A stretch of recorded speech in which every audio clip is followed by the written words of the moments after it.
Nestled in the northern region of Peninsular Malaysia, the Royal Belem State Park is a pristine rainforest and one of the country's most significant natural treasures.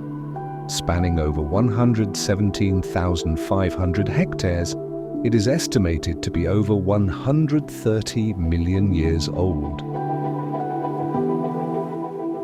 This makes it even older than the Amazon rainforest, offering a unique glimpse into the planet's ancient ecosystems.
The Jahai people, an indigenous group residing in the Royal Belem State Park in Malaysia, offer several inspiring lessons through their way of life, cultural practices, and relationship with the environment.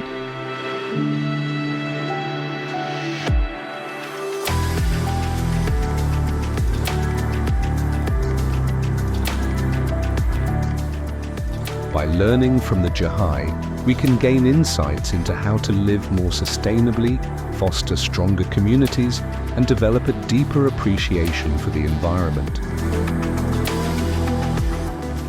Their way of life serves as a powerful reminder of the importance of balance, respect, and harmony in our relationship with the planet and each other.